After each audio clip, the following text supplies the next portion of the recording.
This is Bishop Michael Burbidge, and you are listening to the Walk Humbly Podcast. Welcome to the Walk Humbly Podcast. I'm Billy Atwell, Chief Communications Officer for the Diocese and your co-host. If you're listening to this podcast, it is because we have received funds and the generosity of the faithful through the Bishop's Lenten Appeal. The Bishop's Lenten Appeal supports many ministries throughout the diocese, and you've heard us talk about them in the past, but one of those includes the Communications Office here at the diocese. So thank you so much for those who have made this possible.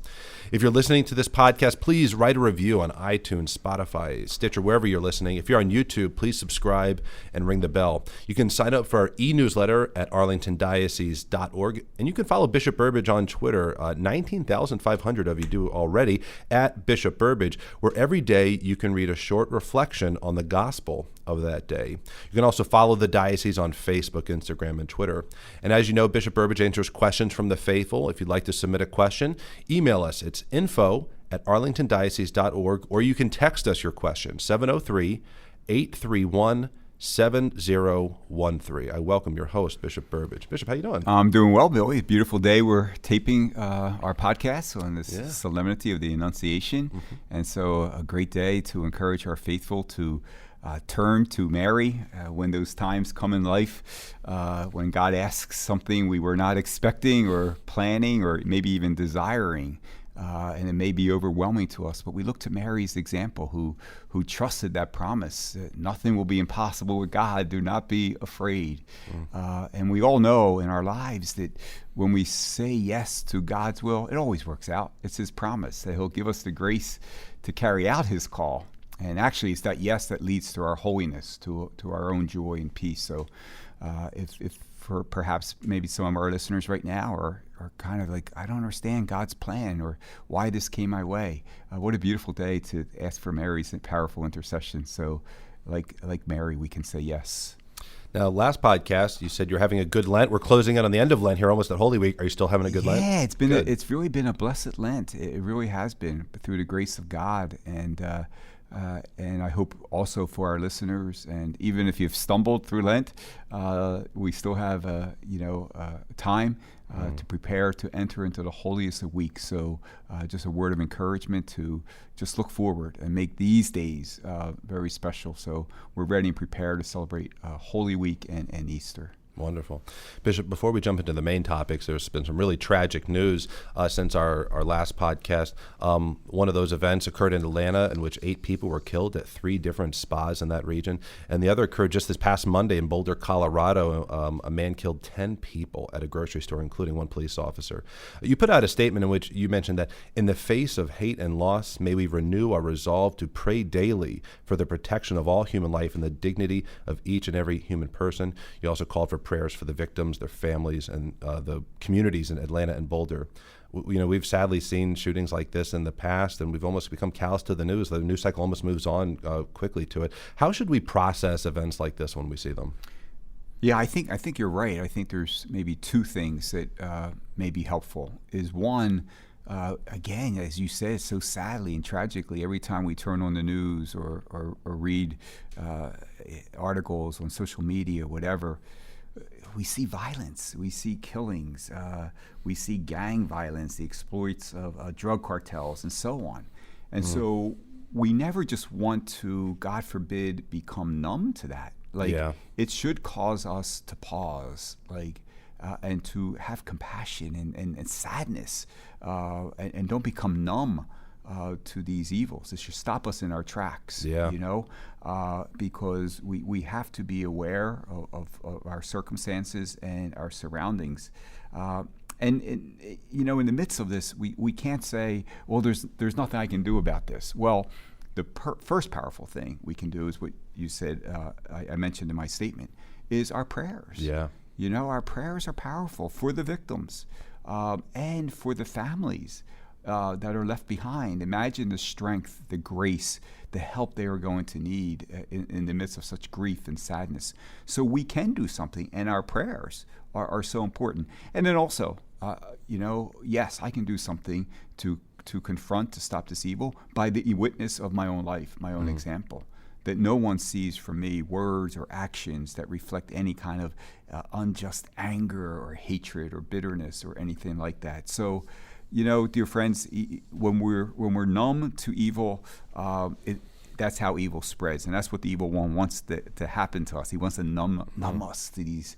Don't let that happen. It should be a cause of sadness and grief and compassion and a motivation to pray and to be renewed in our own witness. Yeah, and absolutely. I extend heartfelt sympathy to all the families who are suffering in Atlanta, in Colorado, and beyond. Yeah. Because so sadly, every day we see such violence. Right. We had talked about this next news item last time when the death penalty had been voted by the legislature here, and it had gone, was going to the governor. Well, the governor's signed that bill now, and so the death penalty is officially, abolished. And what are your thoughts on that? I know we talked about it before, but it'd be good to get your thoughts at this point. Real briefly, just we rejoice because this action is consistent with our commitment to preaching and to living the gospel of life, which is the reverence for all of human life and every human person, even those who don't revere life. Right. And so the fact that this is the end of the death penalty, I think, is a victory for the gospel of life.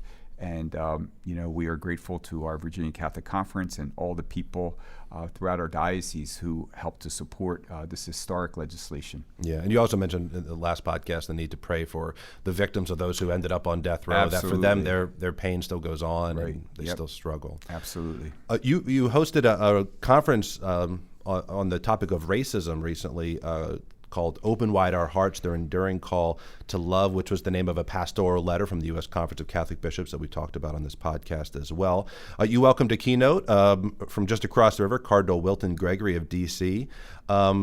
You're a few days out from the conference now, and you have this advisory council you set up on racism, so you're thinking about this issue a lot. What are some of your takeaways from that event? Well, first of all, we're very grateful to Cardinal Gregory, who has been a champion fighting against the evil of racism throughout his life and also throughout his ministry as priest and bishop. And so we were honored by his presence, who could speak so personally to this topic. And Cardinal gave a wonderful keynote address and actually emphasized, I guess, the title of the document you mentioned: "Open wide our hearts, wide, embracing all people, without exception." No matter their color or their background or their culture, whatever, we love all people, and so any attack against a person because of their race, of course, is an evil. It's a sin, and so the Cardinal, in a very beautiful way, reminded us of that mandate of the gospel, and I think he beautifully stressed the need to be able to listen to people who have suffered from racism. This is not just in the past.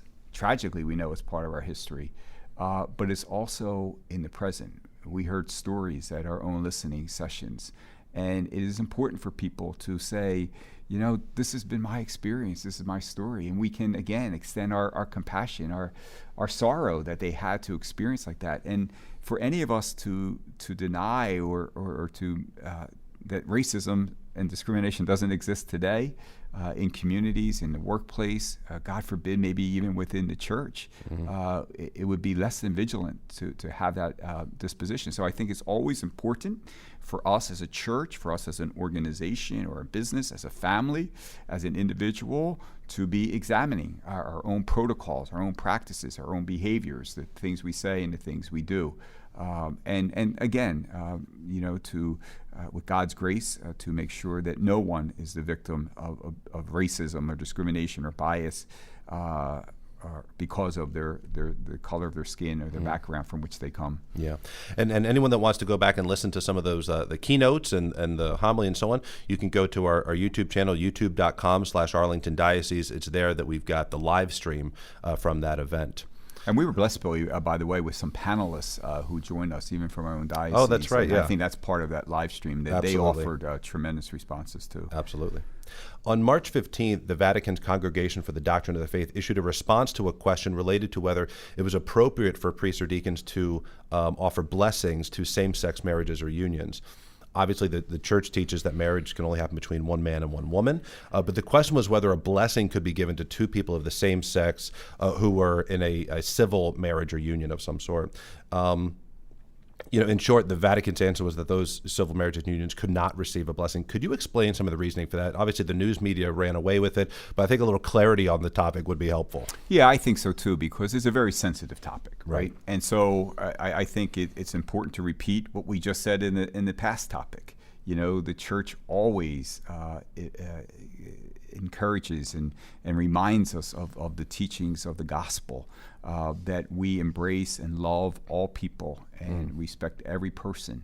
And so, right away we have to say here that we reaffirm that for anyone dealing with same-sex attraction or a homosexual inclination or whatever. We love the person, always.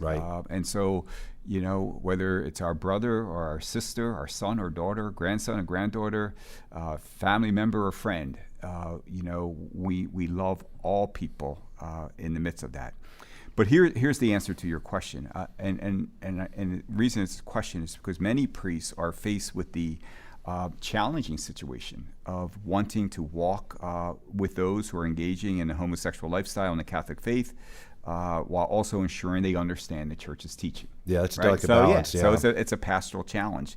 The intent is never to push someone away or to feel unwelcome. All right. But we also have to be consistent and principled about who we are and what we believe. So the question of blessing same-sex marriages or unions comes up from time to time. And as you mentioned, the congregation in Rome and the Doctrine of Faith offered clarity on this, reaffirmed by our Holy Father, Pope Francis.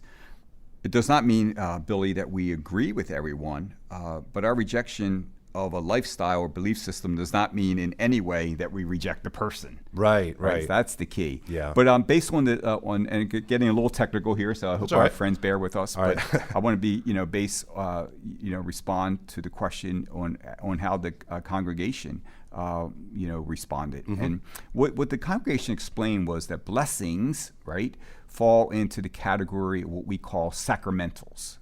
Which is when the church calls us to praise God, encourages us to implore His protection, exhorts us to seek His mercy by holiness of life, I mean, many times people, as I'm leaving church or walking through a hospital, Father, can I have your blessing?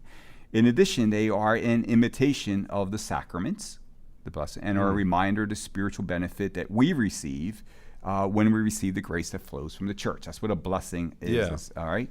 And because blessings reflect the sacraments, the congregation says, when a blessing is invoked on relationships between two people, for instance, in addition to those people having good intentions, it is a necessary condition of the blessing that it is objectively and positively ordered to receive and express grace according to the way God created us.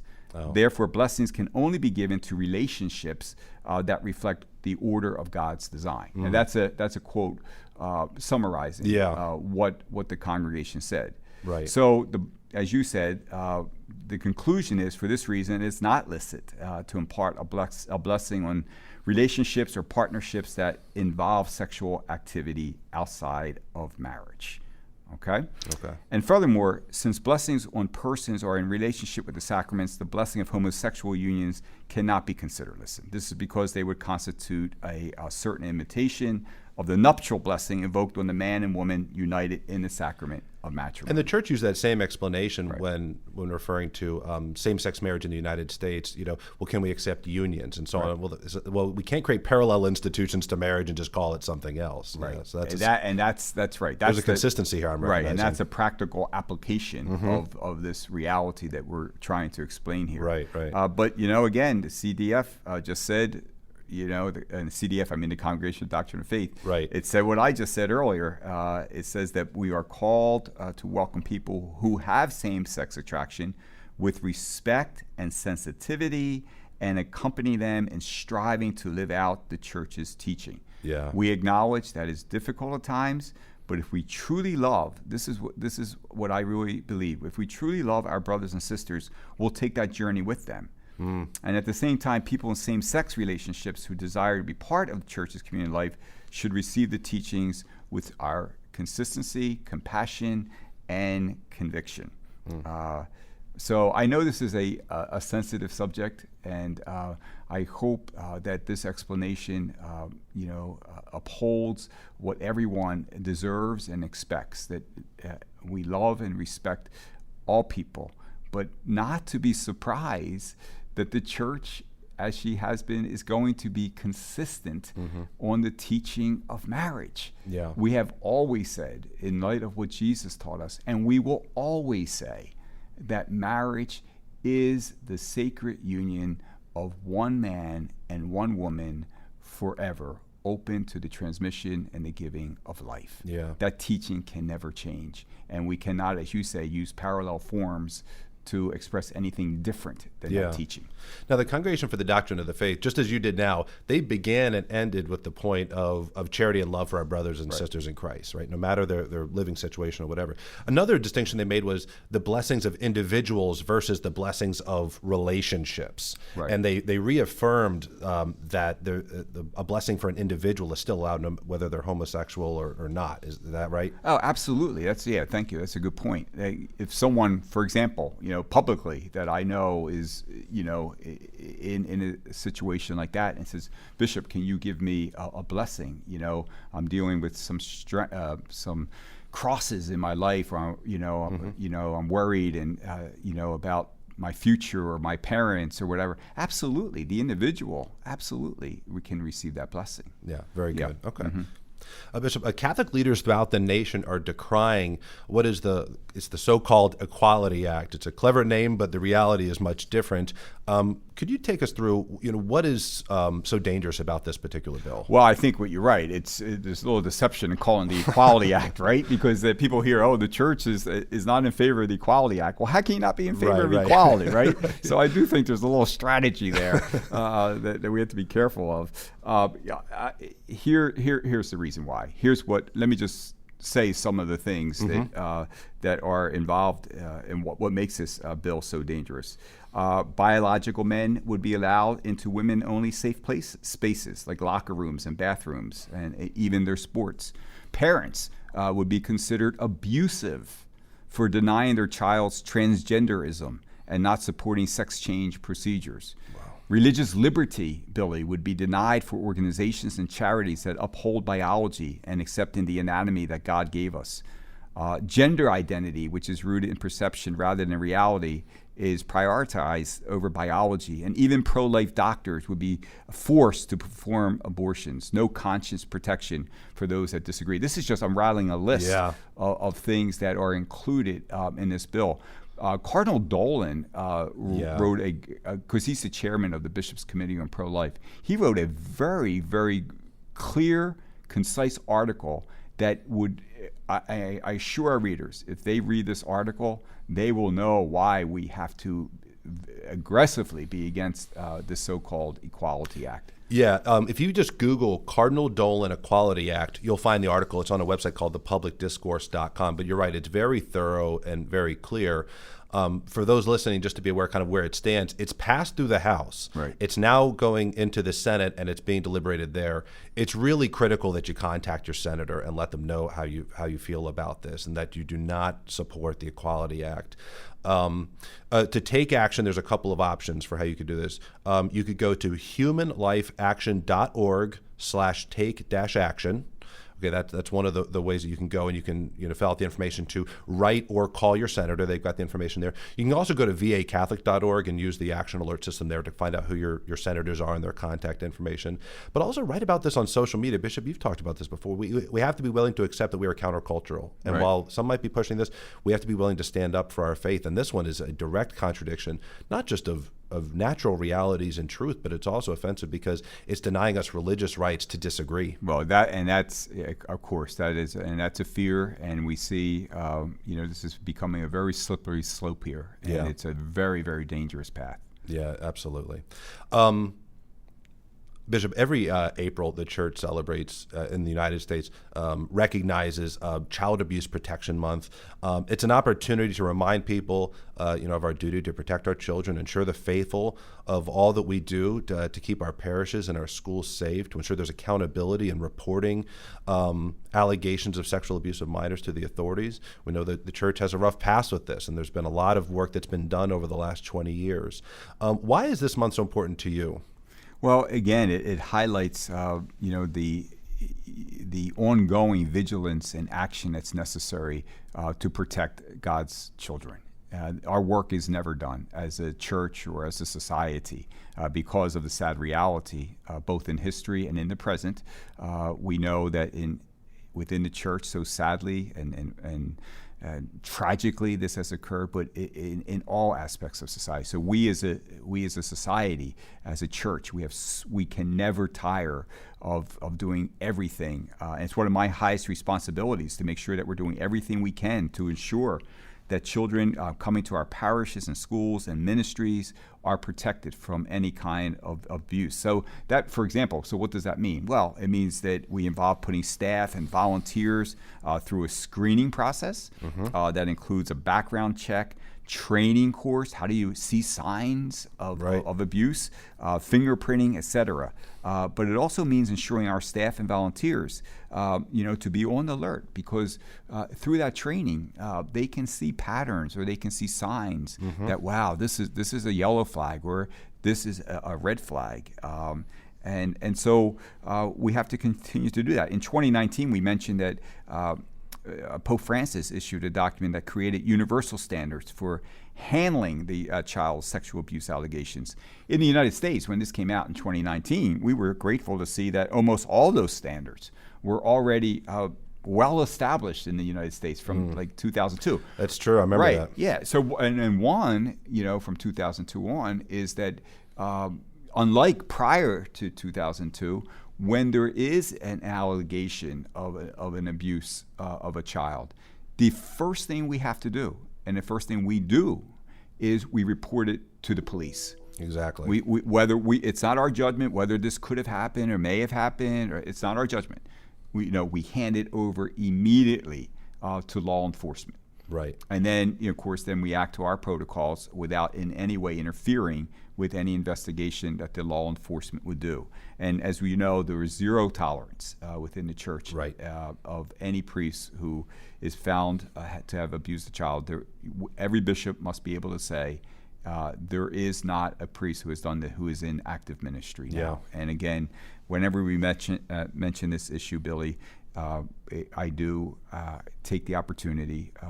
It's sad, it's embarrassing, it's difficult, but to acknowledge this has happened, within our church, and I do, as a spokesperson for the church, just extend deepest apologies and heartfelt sympathy. One thing that did come out of that document in 2019 that was not in place, Billy, which we did have to implement, Pope Francis, instructed to make sure that there was also a third-party reporting system for an instance in which a bishop was being accused of abuse or even neglecting to follow up on reports. So the problem before was, well, if it was a priest or a deacon, we know we go to the bishop. Well, what, God forbid, what about if it's a bishop or a bishop failing to protect children? Well, now there is this third-party system that was put into full effect in 2019 with the establishment of a hotline. So that was something that we needed to implement. And I need to say, that again, we keep talking about when we look at these tragic realities in our society, we can't be naive or numb. And so it's also important to remember, and I think this the statistic comes from the National Center for Missing and Exploited Children through its TIPS line, reports that it received 21.7 million reports of suspected child sexual exploitation, a 97.5% increase in years past, the highest number of reports ever received in 1 year. That's really remarkable. And so, the church, sadly, every aspect of society must acknowledge that this is a reality that continues. And so it is important for us as a society to uphold, to put on the spotlight Child Abuse Prevention Month as a call to duty. That's true. As a call to action. No one is freed from that because of these very, very sad statistics. So we have a lot of work to do. And I hope that some of the lessons learned by the church can be of service to other institutions. Yeah. But we're always learning and we're always working. If you want to learn more about the exact protocols at the dioceses, its policies, you want to see more information about that hotline and all that, you can just go to arlingtondiocese.org and click on the child protection link at the very top. We want to make it very easy to find so that there's no confusion. You can go there and you can learn a lot more about it. Bishop, happier topic here. All right. We've had some rough ones there. I'm going to take it easy on you for a minute. So we're entering Holy Week, like we mentioned at the top of this podcast. It's going to look a little different than in years past, but as a blessing, it looks like it's going to be a little improved from last year where we couldn't go to Mass at all. Yeah. Take us through a little bit of what people can expect for Holy Week this year. Yeah, I mean, we are in a different position. Last year, who would ever forget, Palm Sunday? Yeah, Holy Chrism Mass, where we gather with all our priests. No, we couldn't have it. We celebrated the liturgies, but not certainly with the community, and it was so sad. So, thank the good Lord. I think we are moving in the right direction, and we see that as the statistics show us, and the vaccines are helping. They're becoming more common. So most of the masses and liturgies of Holy Week will be held the same way we've held Mass for the past months, where masses are being celebrated, the congregation is there, and the social distancing protocols and masks are being strongly encouraged and hopefully respected. The only Mass that will not be open to the public, sadly, will be the Chrism Mass. I know that breaks your heart because that's like Christmas to you. You love that Mass. It is one of my favorite Masses of the year, because what happens at that Mass? So at that Mass, the sacred chrism is consecrated, and the sacred oils, the holy oils, are blessed. And that chrism, that oils that are used for the sacraments, baptism and confirmation, and holy order, the ordination, and anointing of the sick, that chrism and the oils are carried home to each parish. So the priest comes home with those. They're all blessed. Everything. So all the sacraments that will be celebrated from that Holy Thursday on are blessed at that one Mass and carrying home for its use in our parish. It's a beautiful symbol of the church. Powerful symbol. And also at that Mass, since we are Holy Thursday celebrating the institution of the Eucharist and the priesthood, a very powerful moment for me is that our priests are asked to stand and to renew their priestly promises made at ordination. That's wonderful. And asking the people of God to pray for them. It's very beautiful. So I do encourage our friends, if you've never seen a Chrism Mass, I really hope you can live stream and watch it.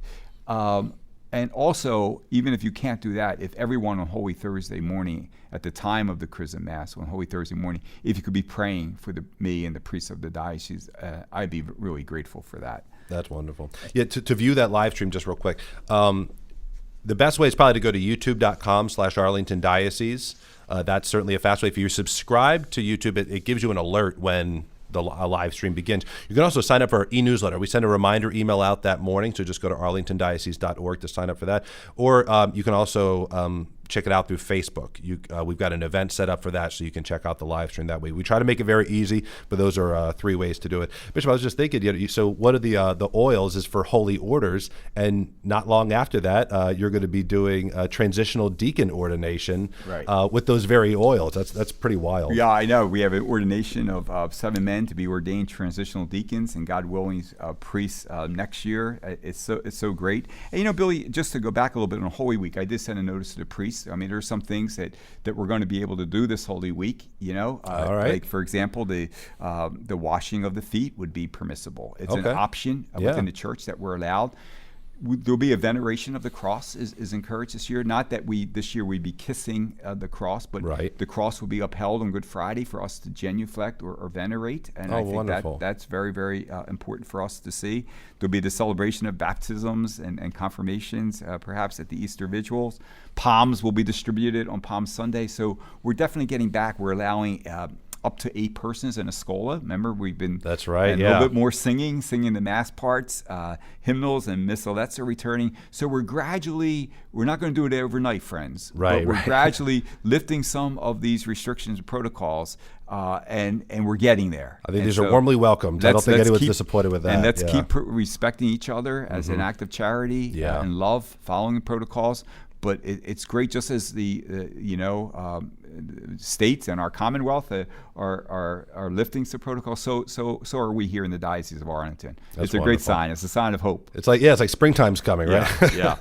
A couple quick events to plug before we close out, Bishop. So March 27th is the Mass for the sick and for their caregivers. This is a really important Mass, especially this year. There's so many who are sick, and then caregivers are working overtime often.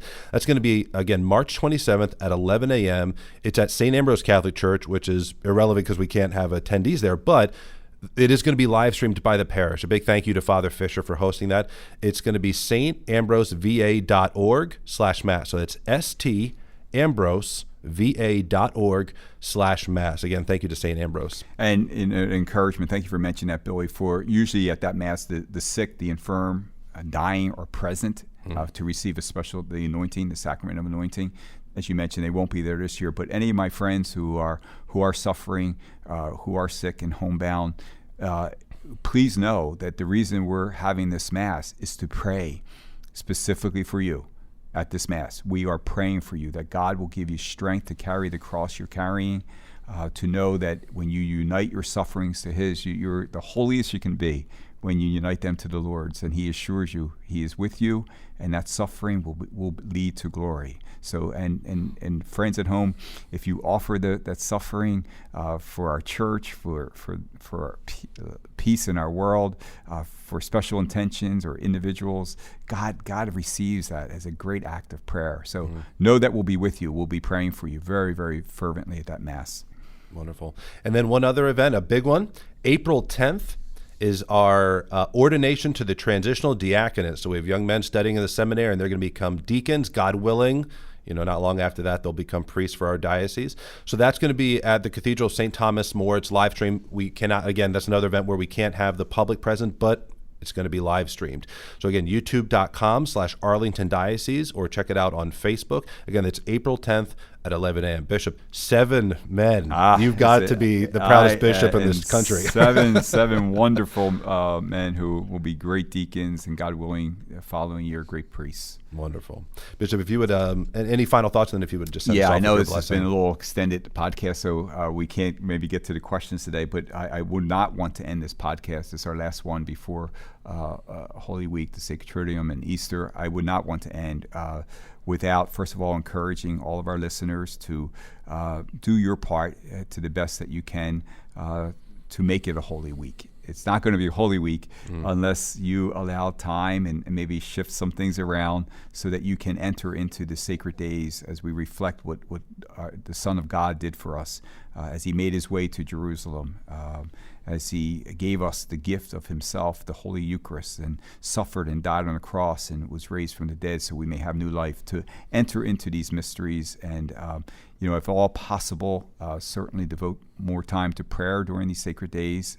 If you are able to attend the sacred liturgies at church and be at Mass on Easter Sunday, if your conditions and allow you to do that, I really encourage that. But if not, please be united with the Lord and in prayer. I wish all of you, dear friends, and your families, the new life, the peace that only our risen Lord can give.